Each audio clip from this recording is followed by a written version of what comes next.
Hi friends, இப்போ பாருங்கள் நம்ம கொலக்கட்டை செய்ய போகிறோம் விநாயகர் சதுர்த்திக்கு. இது மாவு பச்சரிசி 2 மணி நேரம் ஊற வச்சு வெள்ளை துணியில் போட்டு உணர்த்திடணும்.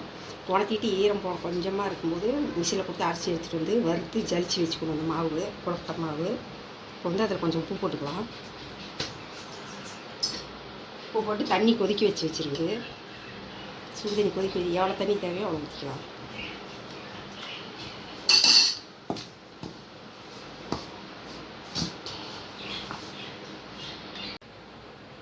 இதே மாவுலேயே நெய் ஒரு ஸ்பூன் ஊற்றிக்கலாம். நல்லா வாசமாக இருக்கும்.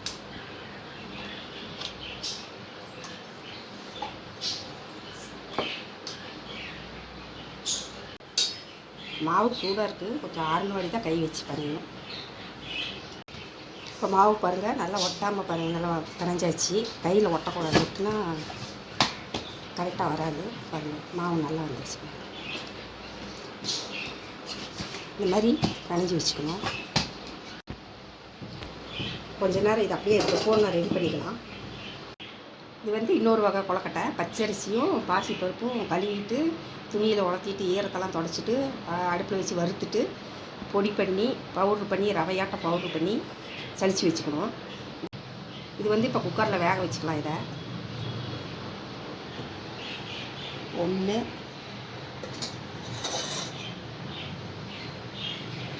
2 2.5 கப்பு வருது.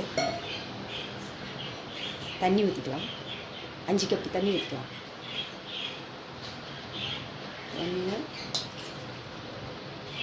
2 5 கப்பு தண்ணி ஊற்றியாச்சு. கலக்கி விட்டு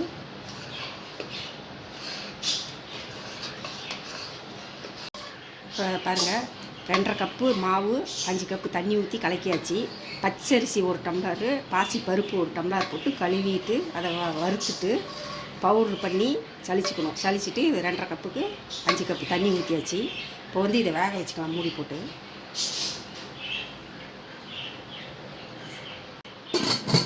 ஒரு 2 விசில் வர சிம்மில் வச்சு வேக வச்சுக்கலாம். இப்போ பூரணத்துக்கு எள்ளு வறுத்துக்கலாம். எள்ளு 2 வாட்டி கழுவி நல்லா கழுவிடணும். மண் இருக்கும், அதனால் கழுவிட்டு அதுக்கப்புறம் தான் வறுக்கணும்.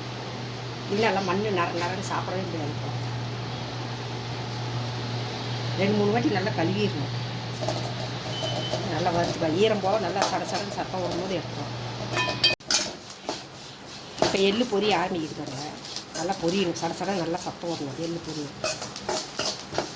ஆனால் எள்ளு எப்பயுமே கழுவிட்டு தான் 3 நாள் மண் இருக்கும், அடியில் மண்ணாக இருக்கும். அதனால் நல்லா எள்ளு பொரியுது. படுப்பு ஆஃப் பண்ணிடலாம். இப்போ எள்ளு வறுத்தாச்சு, நல்லா ஆறட்டும். இப்போ எள்ளு வறுத்தாச்சு. இப்போ தேங்காய் வறுக்கலாம்.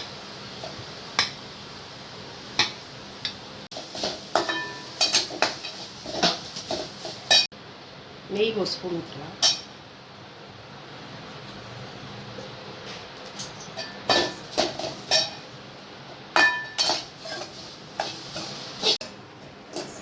தேங்காய் வறுத்தது போதும், அடுப்பு ஆஃப் பண்ணிடலாம். தேங்காயும் வறுத்தாச்சு, ஆஃப் பண்ணிடுச்சு. இப்போ எள்ளு வறுத்தாச்சு, தேங்காயும் வறுத்து எடுத்தாச்சு. கொஞ்ச நேரம் ஆட்டுது. பாருங்கள், வெல்லம் கரைச்சி எடுத்துக்கலாம். அதுக்கு இந்த பாசிப்பருப்பு பச்சரிசின்னு போட்ட இதுக்கு வெல்லம் கரைச்சி எடுத்துக்கலாம். 2.5 கப்பு வெல்லம் போட்டிருக்குது. முழுகிற அளவு தண்ணி ஊற்றிருக்கு. கொதிச்சு வரட்டும். கொதிச்சு வந்தோடனே வடிகட்டிக்கலாம். இப்போ வெல்லம் நல்லா கரைஞ்சி இந்த மாதிரி வந்துடுச்சு. ஆஃப் பண்ணிடலாம். ஆஃப் பண்ணிவிட்டு இந்த பாசி பருப்பும் பச்சரிசியும் அரைச்சோம்ல அதுக்கு ஊற்றிக்கலாம். இதை வடிகட்டி ஊற்றிக்கலாம். மண் நல்லா இருக்கும், அதனால் வடிகட்டிக்கணும். வெள்ளத்தில் எப்போவுமே கல் மண் இருக்கும், வடிகட்டிக்கணும்.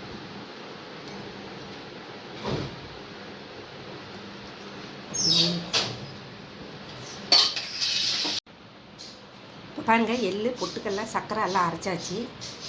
இப்போ நெய் ஊற்றி கொஞ்சம் தேங்காய் வறுத்து வச்சுருக்குது, அதையும் இதிலே போட்டு இது வறுத்து போட்டால் நல்லா வாசமாக இருக்கும். ஏலக்காய் பொடி போட்டு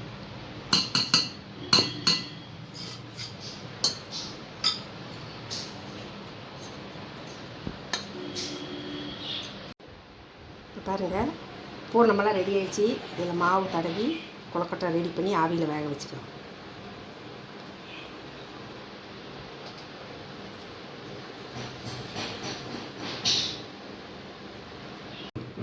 தட்டி வச்சு பூரணம் உள்ளே வச்சுக்கலாம்.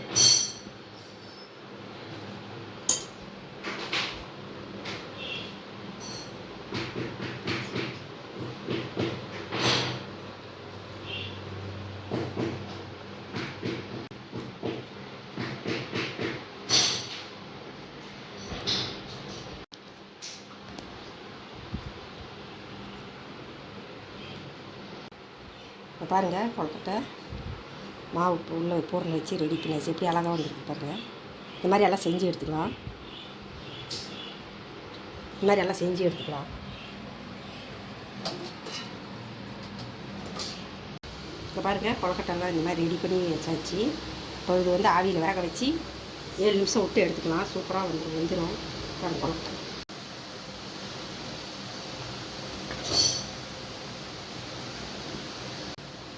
இது மூடி வச்சிடலாம். 7 நிமிஷம் கழிச்சு எடுத்துக்கலாம். 7 நிமிஷம் வேகட்டும். இப்போ வெந்திருக்கோ எடுத்துக்கலாம். 10 நிமிஷமே ஆயிடுச்சு, எடுத்துக்கலாம். நல்லா வந்துருச்சு, எடுத்துக்கலாம். இது கொழுக்கட்டை பூரணம் உள்ளே வச்சு எல்லாம் ஸ்டஃபிங் பண்ணி வேக வச்சு எடுத்தாச்சு. மீதி கொஞ்சம் மாவு இருந்தது, பூரணம் அதிகமாக இருந்தது. அப்புறமேட்டு தான் இந்த மாவோடையே பூரணத்தையும் கொட்டி எல்லாம் ஒட்டுக்கா எல்லாம் கிளறி இந்த மாதிரி செஞ்சாச்சு. மாவோட பூரணத்தையும் கொட்டி கிளறி இந்த மாதிரி இது ஒரு டேஸ்ட்டாக இருக்கும். சரி, மாவுலேயே கொட்டி எல்லாம் கிளறியாச்சு. இது ஒரு டேஸ்ட்டாக இருக்கும், நல்லாயிருக்கும். இது நல்லா டேஸ்ட்டாக இருக்கும். ஒரு குட்டி உருண்டை வந்து இப்போ இந்த பாசிப்பருப்பு பச்சரிசி கலந்து அரைச்ச கொழுக்கட்டை இதையும் வச்சுக்கலாம்.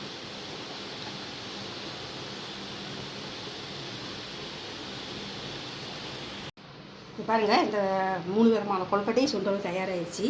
இது வந்து பாசிப்பருப்பு பச்சரிசி வச்சு செஞ்ச கொழுக்கட்டை இது. அப்புறம் சுண்டல் வேவிச்சாச்சு, அது பூரண கொழுக்கட்டை. பூரணம் கொஞ்சம் மீதி ஆகிடுச்சு, அந்த மேல் மாவு கொஞ்சம் இருந்தது, அதை ரெண்டையும் போட்டு மிக்ஸ் பண்ணி இந்த கொழுக்கட்டை செஞ்சாச்சு. இது ஒரு டேஸ்ட்டாக இருக்கும். எல்லாம் வேலை செஞ்சு முடிச்சாச்சு, கொழுக்கட்டெல்லாம் செஞ்சாச்சு. சாமி கும்பிட்டு சாப்பிட்லாம். எல்லாம் வாங்க சாப்பிட்லாம். பாய்.